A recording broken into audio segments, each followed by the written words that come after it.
Hello ladies and gentlemen, welcome to the Outer Rim Cantina. My name is Alan and today I wanted to talk about the first issue of Marvel's Age of Resistance comic series, all about the janitor turned hero, Finn. This first issue in the new comic miniseries, and the last in the Age of line, follows Finn, still known as FN2187 throughout this story, as he begins his transformation from janitor and slave of the First Order to a hero of the Resistance. The story begins by showing us an almost finished Starkiller base, indicating the timeline of this story is at least a few months before the events of The Force Awakens. We see Finn in his First Order uniform cleaning the corridors of the massive death machine with a mop, only he's not really doing that much cleaning. Finn is pretending the mop is a sort of blaster, and fantasizing about doing bigger and better things in the Order than just cleaning corridors and the grunt work no other self-respecting stormtrooper wants to do. As he's having fun with his mop blaster, his coworker quickly scolds him for fooling around, and only a moment after that someone shows up to silence both Finn and his coworker. Kylo Ren, followed by Captain Phasma, stops to look Finn dead in the eyes. The purpose for the action isn't clear, as there's no actual dialogue between the two before Kylo walks away.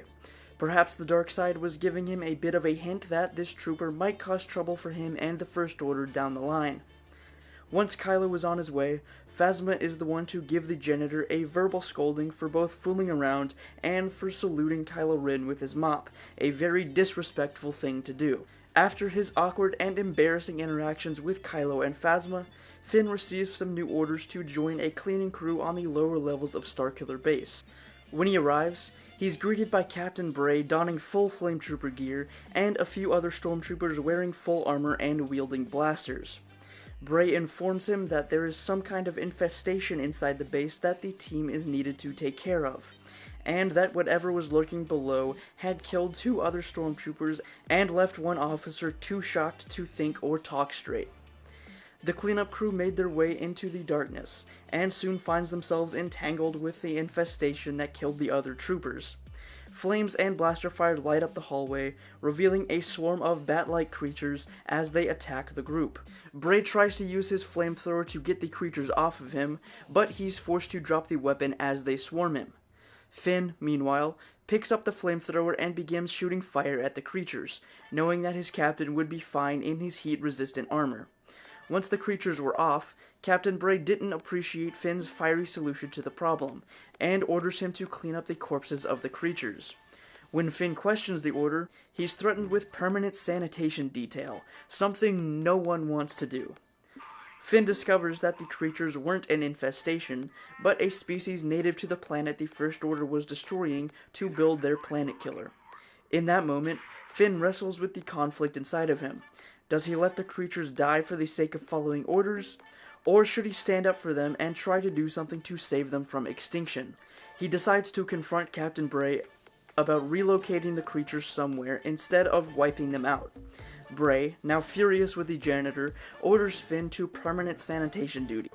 On the First Order's garbage moon, Finn meets a pilot named Marialu, one of the many pilots the First Order hires to fly around the galaxy getting rid of their trash. As he tries to smuggle some of the creatures he managed to bring with him off-world on Marialu's ship, the pilot confronts him and pulls out a blaster. Finn explains himself and what he's trying to do.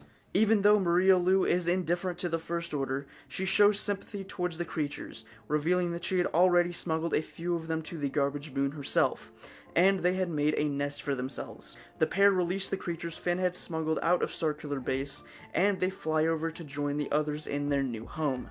And Marialu assures Finn that she wouldn't say a word about the creatures to the First Order. While this story might not be as action-packed or adventurous as some others we've gotten in previous Age of comics, it's still a great look inside the moral fiber of Finn, and gives us more depth to the character than the first time we see him on screen in The Force Awakens. The story shows that the village massacre isn't the first time Finn has questioned his role or place in the First Order. and that his moral fiber had been slowly building up until he finally couldn't stand by and watch as the oppressive military machine he was indoctrinated into terrorized innocent people in Kylo Ren's quest for power and control. I honestly hope the other Age of Resistance comics are like Finn's. We haven't gotten a lot of canon material around these new characters yet, and these comics are a good starting point. I hope that once The Rise of Skywalker is done, we'll be getting more material around the sequel trilogy to build up the timeline, and fill in that 30-year gap between 6 and 7, but we'll just have to wait and see. As always, I'd love to know what you think of this comic down in the comments. Is it a story you enjoy, or would you rather just have more action-packed comics instead of slow-paced character-building storylines? That's all the time I've got for today. I'll see you back here in the cantina on Thursday for another Star Wars video. Until then, may the Force be with you.